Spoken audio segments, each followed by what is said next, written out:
So without further ado, I give you Dr. Linda Williams.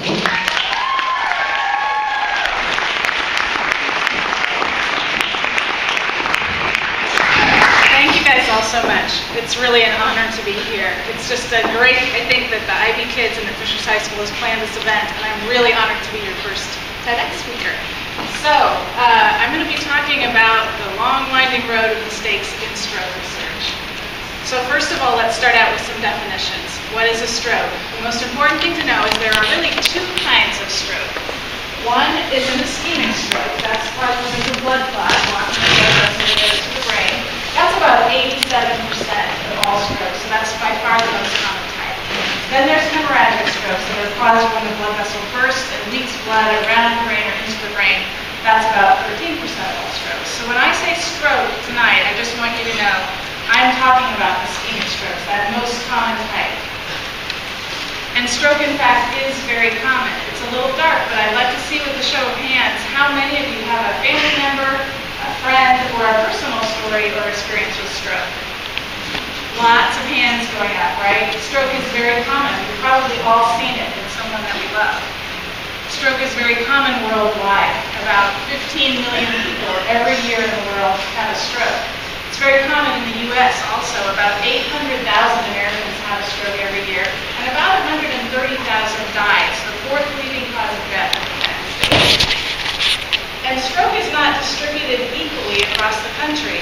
This is a map by county of stroke hospitalization rates, and you can see that dark area in the southeast. That's sometimes referred to as the stroke belt. We don't really know why it's there, and it kind of creeps up toward Indiana. Indiana is sometimes included in the stroke belt.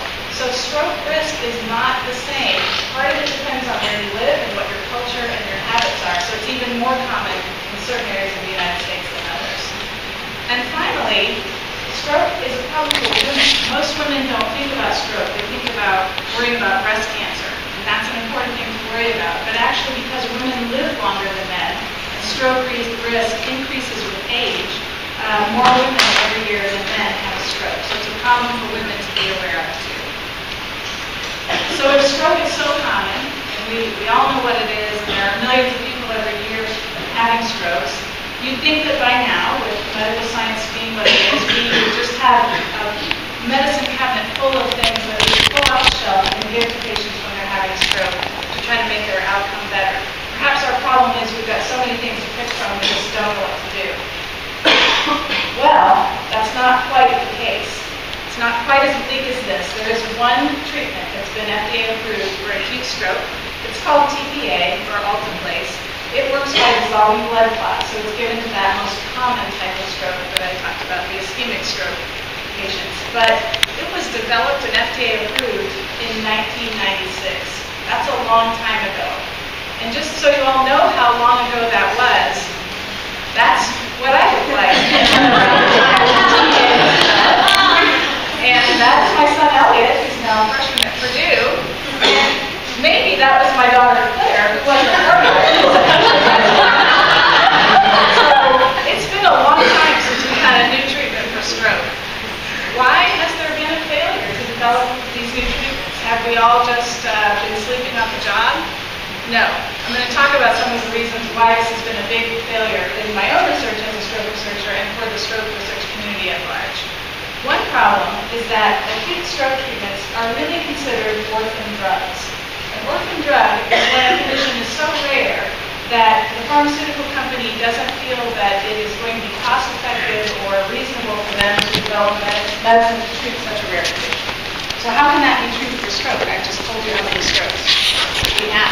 Well, there's a big disconnect between what happens in the brain and our behavior.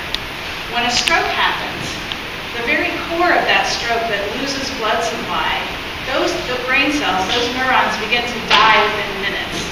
About 32,000 neurons die every second that a stroke is happening. TPA was proven to be effective when given within 3 hours of stroke symptom onset, and many studies were done to try to expand that treatment window, but it has not been shown to be effective when given beyond 3 hours after the symptoms start. And yet, 85% of patients arrive at the hospital more than 3 hours after their stroke symptoms begin. So even though there are a lot of strokes, there are not a lot of patients coming to the hospital early. And public awareness campaigns really haven't helped. After we developed TPA, we thought, well, we just need to get the message out and just get people to come to the hospital earlier. And so the American Stroke Association and other groups have done campaigns like the FAST campaign that you see here. But it really hasn't helped. In many studies, when we do population-based telephone calls of average people, less than 50% can name even one symptom of a stroke. So people don't recognize they're having stroke, they don't want to bother anyone, they don't want to call the ambulance, they don't get there early. So today in America, 20 years about after TPA was developed, only 4% of Americans 65 and older with a stroke get treated with TPA. So this, frankly, has been a big failure for that type of research. Many years and effort and dollars and patience went into proving that TPA works, but it's used very, very infrequently. So there aren't very many patients with acute stroke coming in early, and that makes drugs very expensive and difficult to study. So not only do sometimes drugs not get used very often after they're developed, sometimes we have a situation like this one where drugs are proven to work, but the company decides not to go forward with it. This is a pit viper that's being milked for its venom, and this was one of the first stroke trials that I ever got involved in the late 1990s. Pit viper's venom usually has anticoagulants in it, so blood-thinning substances, and so in fact this pit viper does, and they created a drug from the viper venom and gave it to patients within 6 hours of symptom onset, and it proved to be effective. Significantly more people who got the drug were independent at 3 months after stroke than those who didn't get it. But the company decided it was so difficult and so expensive to make the drug and to find enough patients that would actually benefit from it that they elected not to do a second study, and the FDA requires 2 clinical studies to approve the drug. So this drug never came to market. We also have a problem with devices. There have been a number of devices approved to treat stroke, and because the FDA approves devices just on safety purposes, we know these devices are safe. They can be used to remove blood clots from the brain. But again, we have so few people coming in quickly that are eligible for these devices, no large trials to prove that these devices actually help patients end up 3 or 6 months after their stroke to have a better outcome. Those sort of large trials have not been done. So we spent a good number of years sort of going down the path of really focusing on the blood clot, and let's get rid of the blood clot, and maybe that's going to solve the problems and really help us do a good job for stroke patients. And as that began to look a little bit bleaker, stroke researchers said, well, let's think about this other tissue around the stroke. We call that the penumbra. And that's where brain cells are still receiving a little bit of blood. They're not completely gone, but they're sort of stunned and they're not working well. And maybe we can give some medicines or do some things to help those brain cells survive until the body naturally removes the blood clot on its own, which usually takes about 3 or 4 days. So the idea of neuroprotection was born. And lots of studies were done looking at chemicals, reactions and things that happen within the brain, either that promote recovery or that sort of are doing damage in this cascade of ischemia and in the penumbra. And so lots of drugs were developed targeted at many different kinds of compounds that we thought might enhance neuroprotection for stroke patients. This is a summary of those decades of research published in 2006, and I can tell you that nothing has changed today in 2014. These authors cataloged 1,026 treatments for neuroprotection in acute stroke, all of which have been negative. There were 912 drugs tested in animal models, and 114 drugs actually made it to the level of doing clinical trials in people, and none of them made a difference. That includes one trial that just finished in Greater Los Angeles, which for the first time gave a neuroprotectant drug to patients in the ambulance before they even got to the hospital. They gave magnesium, which is a very safe drug, so it was safe to give it even if it turned out later on the patient wasn't having a stroke. And they were able to give the drug within about 30 minutes of the stroke starting. And yet, in about 1,500 patients that were randomized in that trial, this drug had no benefit. So you might think all of us stroke researchers are looking for different careers, right? This has been, 20 years of my life, and sometimes it's a little, we go to our meetings and we think, gosh, this is a little bit of a downer. We still don't have any new treatments. But I think this picture points to another thing, which is sometimes the failure in one thing that you've been working really hard on causes you to point in a different direction, and that can be really fruitful. at stroke, what that has done is caused a number of stroke researchers to really begin, instead of focusing on the blood clot and the stroke, but really to focus on what's happening in the brains of these patients after the stroke as they begin to recover. And this has led us to a great deal of really fascinating and wonderful research in the area of neuroplasticity, or how the brain responds and changes in the face of different stimuli. The first thing we had to do was we had to sort of unlearn something that was wrong. We used to think that the brain was kind of static after a child finished development. But we've learned that neurons are really not BFFs. They change, they make new friends, they grow and make new connections, and that turns out to be a really good thing for us. Well, here's the first mistake of the night, is my picture is not showing up. What that is supposed to show you is the way the brain is mapped in terms of its motor function. There are different areas of the brain's cortex given to different functions, and the more complex movements, the greater brain area is given. So the hands and the fingers have much more real estate than something that is physically larger, like the shoulder, but doesn't have such complex movements. So we have these brain areas, like the hands and fingers, that we can study when someone learns to do something like play an instrument.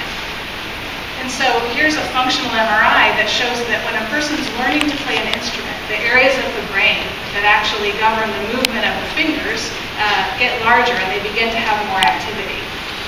So how does this happen? Are we developing more neurons? No, we don't actually develop more neurons. The brain's not very good at that. But when someone learns a new skill, the neurons that are there begin to sprout and connect in different ways. They develop more connections with other neurons. Those connections get stronger and faster. And so that's how we begin to actually change our physical skill when we practice. So this ability for stroke then becomes really important.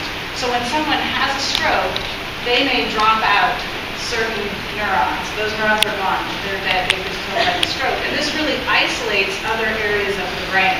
They're not talking to each other anymore.